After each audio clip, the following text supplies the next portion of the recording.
шүү дээ энэ өдрийн минь төргийа. Техник эдийн засгийн үндэслэл зураг төсөл гэх бичиг баримтуудтай холбоотой энэ дээр төвлөрч асуулт асууя.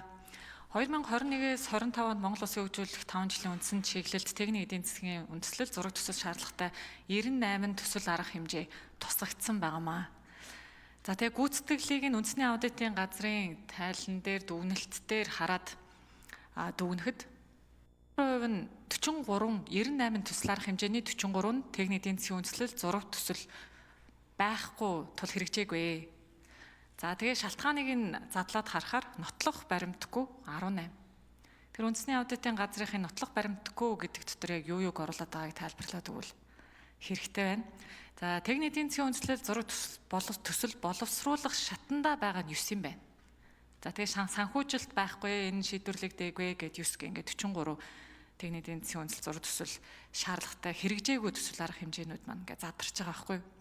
Тэгэхээр 21-с 25 онд одоо хэрэгжиж амжаагүй тэзүүн одоо хийгдэж байгаа энэ 9 төсөл ч юм уу те эдгээр төсөл арга хэмжээ 25 оноос үргэлжлээд явах уу?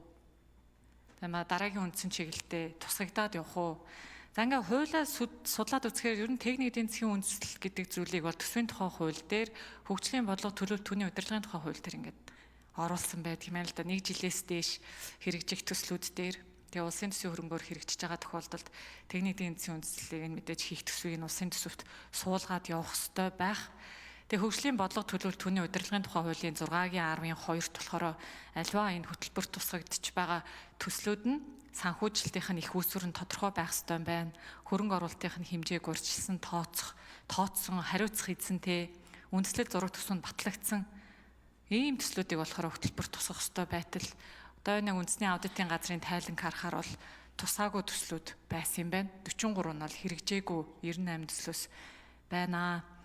Тэгэхээр ер нь улсын төсвийн хөрөнгөөр хэрэгжиж байгаа төслүүдэд тэзүү хийнэ гэдэг нь яг ямар журмын дагуу явж байгаа юм лоо. Нэг тийм зөөр хараад хөндлөнгөөс харахад нэг л тийм тэзүү хийнэ гэдэг нэг бизнесийн шин чанартай болцсон юм шиг. Айгүй өндөр өртгөөр хийдэг юм шиг. Нэг иймэрхүү ажилт бол байгаад байгаа юм. Тэгэхээр энэ дээр хариулт өстой аль сайд маань хариулах өстой холбогдох хариултаа хэлээд өгөөрэй. Ер нь ямар асуудлууд техник эдийн засгийн үндэслэл боловсруулах дээр гарч байгаа вэ? За эхлээд үндэсний аудитын газраас хариулт өгье. Загжив дарга. Ажлын хэсгийн 10 дугаар микрофон.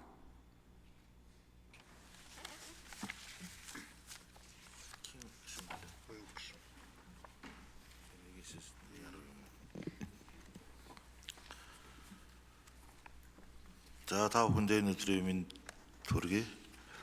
Уянга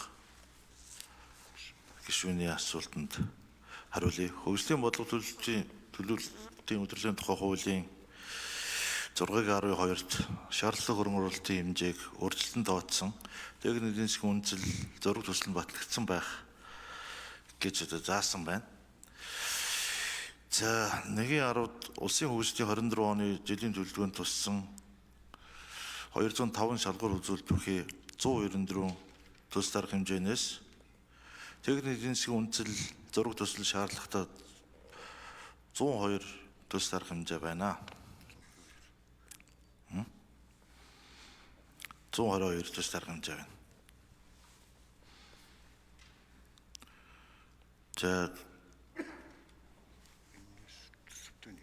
За төсөвтэй нь бол 96 байна. За техник эдийн засгийн үндэслэл тооцоо төсөвтэй. Техник эдийн засгийн үндэслэл тооцоог нь 26 байгаамаа.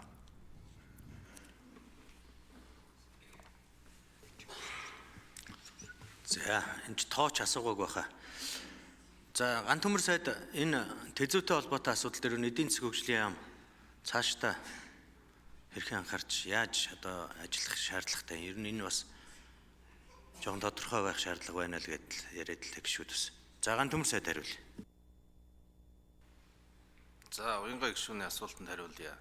Ер нь 5 жилийн хөгжлийн бодлого бол өнөөдрөөр дараагийн хөгжлийн одоо үндсэн чиглэл батлагдсанаар ингээд дуусчихж байгаа хэрэг биш шүү дээ. Мэдээж хамгийн сайн хэрэгжиж байгаануудаа цаашаа бид нар үргэлжлүүлэх хэрэгтэй. Ингэжээж бодиттой эдийн засгийн одоо өсөлт бий бол. Ер нь улс орны хөгжлийг харахтаа бол эдийн засаг, нийгмийн байдал, байгаль орчин гэдэг буруу үндсэн ойлголтон дээр яваад байгаа. Тийм учраас бол аль ч боловсрал гэхэд боловсрал дээр хэрэгжүүлж байгаа төсөл хөтөлбөрүүд үргэлжлэнэ. Шинжилгээ ухаан дээр хэрэгжүүлж байгаа ажлууд үргэлжлэнэ. Мал аж сая хөдөө аж ахуйн салбарын бодлогоо ярьж штэ. Энд чинь их урт хугацаанд явж иж үр дүн гардаг болохоос биш 5 жил явлаа одоо хаалаа. Дараагийнх гэдэг юм байхгүй. Тийм учраас таны хэлж байгаа өнгөрсөн 5 жилд хийгдэж амжаагүй зарим ажлууд техник эдийн засгийн үндэслэлгүйгээс болоод хийгдээгүй байх юм бол энэ үндэслэлүүдийг техник эдийн засгийн үндэслэлүүдийг бид нар хийгээд За 1 минут нэмж өгье. за уучлаарай айгүй хурдан дуустал.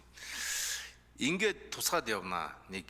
Хоёрдугаарт бол ер нь өнгөрсөн жилээс эхлээд энэ сүүлийн 3 жил эдийн засгийн хөгжлийн яамн дээр техник эдийн засгийн үндэслэлийг боловсруулах ажил хийгдэж байгаа.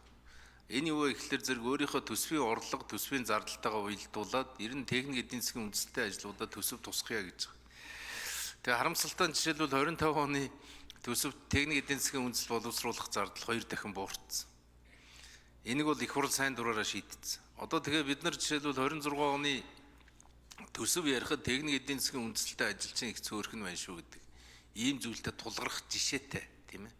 Тийм учраас бол бид нар харин хаа очиж 25 оны хөгжлийн төлөвлөгөөг гаргахдаа бид нар бол дандаа төсөвтэй нь уйдсан байгаа.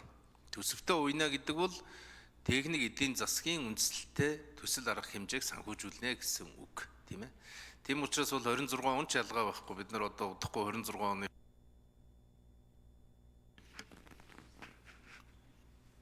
За болдын үеийн гишүүн тодруулж сууя.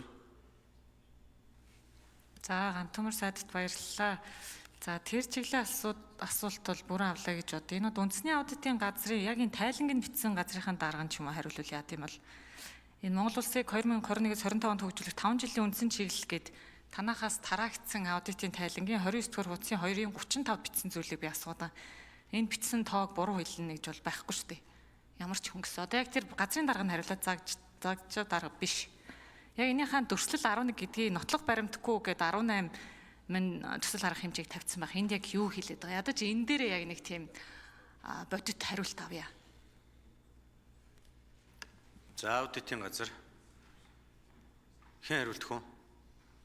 За ажлын хэсгийн 10 дугаар микрофон загжуу дарга хариулдаг юм. Уян гишүүний асуултанд тодорхой хариулт байгаа л да. Манад материал өгөөгүй байгаа. Нотлох баримтгүй зүйл дээр бид нар юу гэж дүгнэлт хийх вэ? Энэ тоо бол гаргасан аудитын ажлын үр дүн байна. Материал байхгүй болохоор боломжгүй байдаг.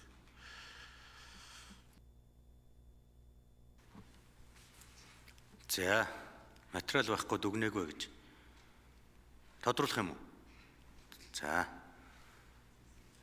За цэндийн сандаг очрогч асуулт асууя.